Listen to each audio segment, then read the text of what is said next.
Welcome to the Barden Young Tech series. My name is Catherine Drysdale and I lead the Projects Transformation and Change practice here in Barden. So today I'm talking to Laura Dunne, who's IT Portfolio and Demand Analyst in Permanent ESB. And we are going to explore a number of different topics, including technologies and trends and Laura's path from academia to industry. Welcome, Laura. It's lovely to have you today in this gorgeous surrounds of the Hume building.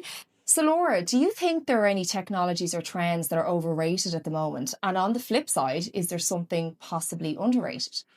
I suppose I'd probably be hesitant to call AI completely overrated, but I think there's probably we're somewhat overblowing maybe its exact capabilities. I think it's something I've seen, say, with my science background, is when something kind of new and shiny hits the scene, we think it's the be-all, end-all and the solution to everything, but within a few years, we really get to the heart of its true usefulness. So while I won't say overrated, I think we'll probably see something similar happen where we get to find that true usefulness really of AI. But I think there's probably some element of caution we need to take when it comes to the steps that we take with AI. So one that would be, say, particularly on my mind is automating away or AIing away our entry-level jobs and roles.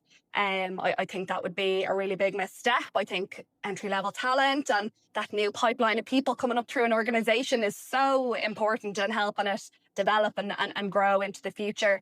So I think, well, I won't say overrated. I think we will probably need to reach a bit of an equilibrium where we really use AI to enable us, but not replace us or disturb that really important status quo of helping an organisation kind of thrive.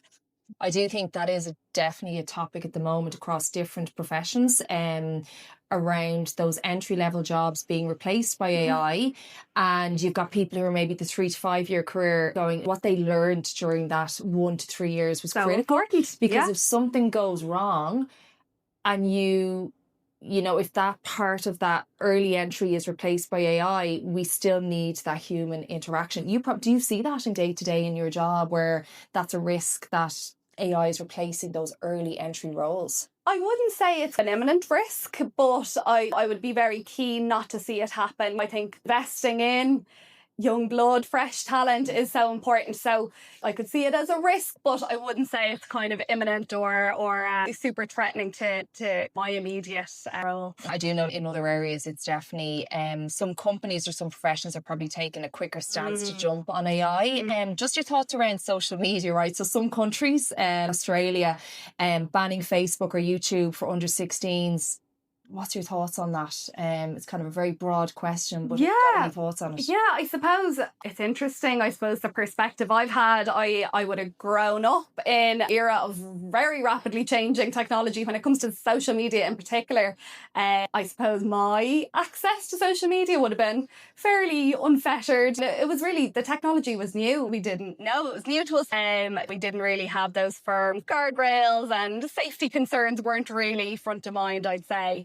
And like that, as you mentioned, the work being done in Australia, it's very interesting. I'd be interested to see a long-term study. What happens with those kids? Are they significantly more mentally well as a result? Are there huge social improvements that come with keeping that access to social media a bit more in check for that generation?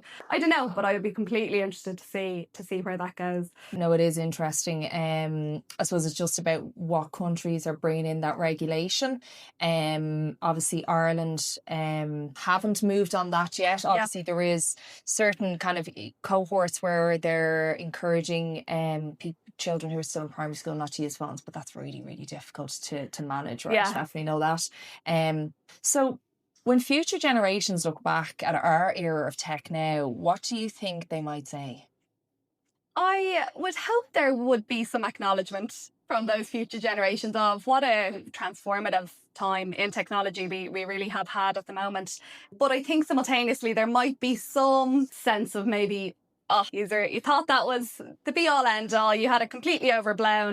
Maybe a little bit of a emperor has no clothes mindset. But I think what we'll probably arrive at is, say, things like AI. We will have 10, 15 years down the line, we really have gotten to the heart of what is its true usefulness, where is it going to be really highly effective, and we're going to have improved in that area. But we'll maybe be able to realise that it's not some magic button that we push to fix all our problems. I think for me, is the way I see it, is these problems we have are complex, and the solutions to them are going to be complex as well. I think also future generations will probably reflect back on our attitudes to things like data privacy. I'd say they'll probably think we were quite naive, I suppose, with how happy we were to be quite so exposed online, how much of our data we gave away so freely. So I think they'll probably have something to say about how we conducted ourselves and how we guarded our privacy in this current kind of technological age. But I would hope that by 10 to 15 years down the line, we'll have reached a bit more of a happy place with our approach to things like AI, automation, data privacy, and we'll be on a bit more of an even keel with how we interact with those technologies.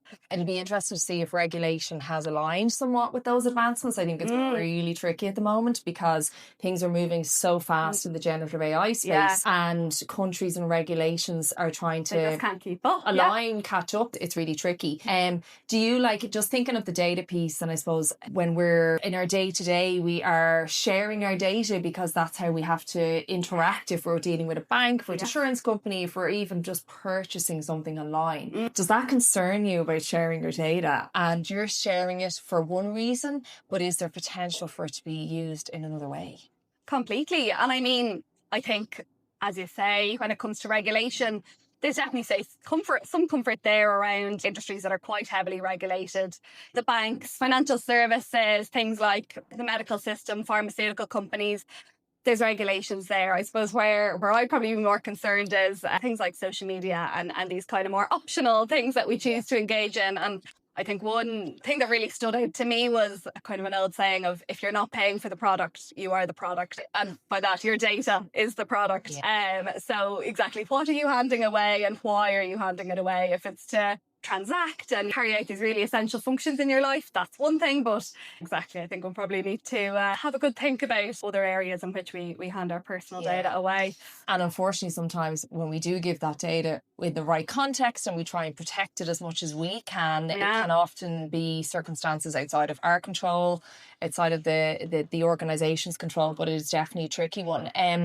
Your path to your current role, it started with a degree in physiology, if I'm right in saying that. Then you moved on to do your master's in UCC, which is probably where it was at the intersection of science and analytics, right?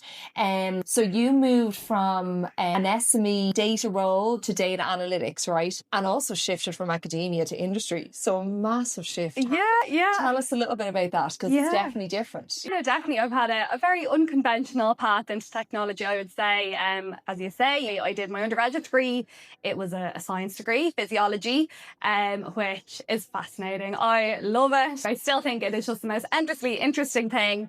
But I definitely came out instantly knowing I love studying this, but I don't want to do this for a job. I didn't, as a lot of my classmates would have gone down the medical route. They're now doctors and physiotherapists and all the rest of it. And I was like, okay, no, that's not for me, but where do I go?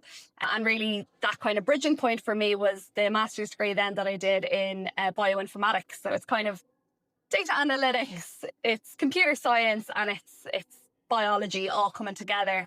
So it was that kind of little stepping stone, a bit of a bridge for me to dip my toe into this new area. And I loved it. I just thought, oh, this is fascinating. I love the whole getting my hands on a big data set and trying to pull out some insights and trying to make sense of a huge wall of data.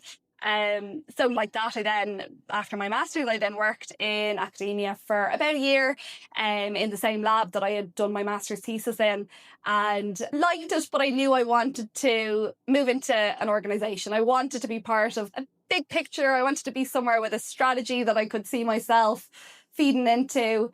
So yes, like that, moved then into industry, and have loved it ever since. I realised haven't looked back since, but definitely not the most straightforward route into what I'm doing now. But I've enjoyed the journey. But I actually think it's so important that, like, look, the Leaving Cert results were only out a few weeks ago in Ireland. And you feel like if you don't get that course and you don't get the points to get into your course, that's the end of the path for that. Definitely and I think we are seeing more so than maybe we saw 10 or 20 years ago, ago, that's not always the case. That actually you may end up getting what you wanted, but you may end up with something totally different. Else, right? exactly. So I do think it's really great that we're seeing people that have gone not this linear path, because I don't think many careers are probably linear anymore. No, it's definitely agreed. that you have to cross many roads to get to where you want to get to, and that can actually happen at any point in your career. You could be quite in an advanced stage of a career and decide I want to do something a little bit different. You know, it's really interesting. And then in your role in permanent TSB, right, so you're working obviously in a heavily regulated environment, balancing that with implementing new technologies, so that's going to be a bit tricky. I'd imagine that's probably impacted your role over the last kind of year, maybe the last year or two. Has that been an impact you've seen?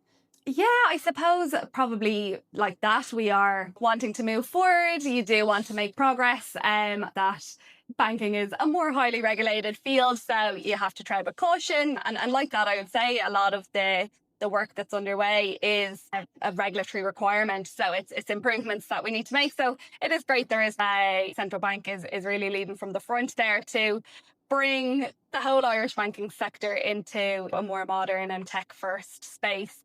So definitely something I've seen is a growth, but it is careful and it's regulated as it absolutely should be. I think we would all hope our financial information is being handled with the utmost care. No, absolutely. And do you, just in terms of those implementation of technologies, we touched on it a little there a few minutes ago, like, are we moving too fast? Maybe not just like in permanent TSB, but is there a risk that we're moving too fast to implement tech solutions, like, and especially in the world of data, right, rather than, for example, fixing that data set? Because no matter what solution you add in on top of that, if you don't have a robust and complete and accurate data set, no solution that you put in on top of that is going to actually make a difference. Absolutely. I would completely agree with you. I think you can go off to the races and buy whatever solution and it's the fanciest and it's this, that, the other. But if your basics aren't there, if you aren't doing the basics brilliantly, then whatever output you get, you won't be able to, it's not worth anything because it's not built on a solid foundation.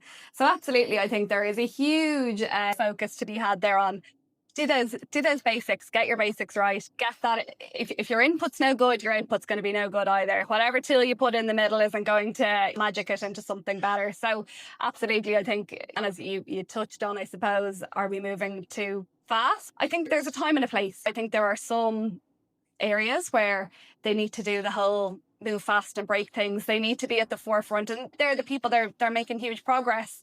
In some cases they aren't, in some cases they are, but I suppose growth happens on those edges there.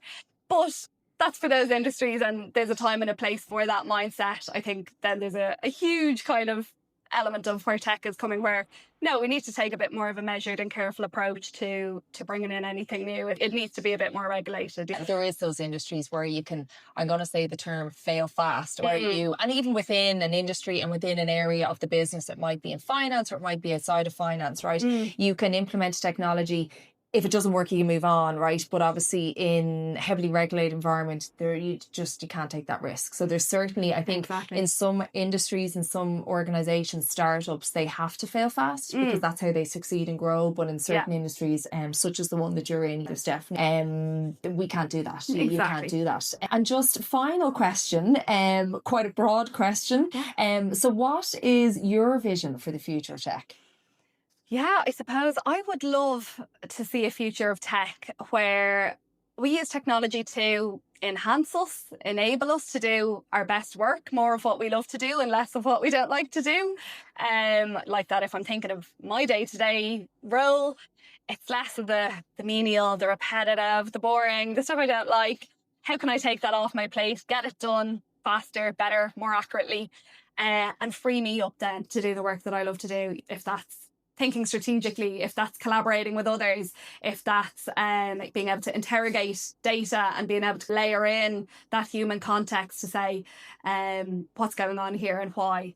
So I would love to see us reach that balance where we use technology to enhance us and not replace us or take us away from the things that we love to do. So it's about balance. It really is about getting the balance, allowing technology to do the things that free us up to add more value to the business, right? Exactly. And I think that's probably true across most sectors and most roles, and it's about finding that balance. So Laura, thank you for that. That was a really interesting conversation. So if you want to stay tuned for the next episode in our Barden Young Tech series.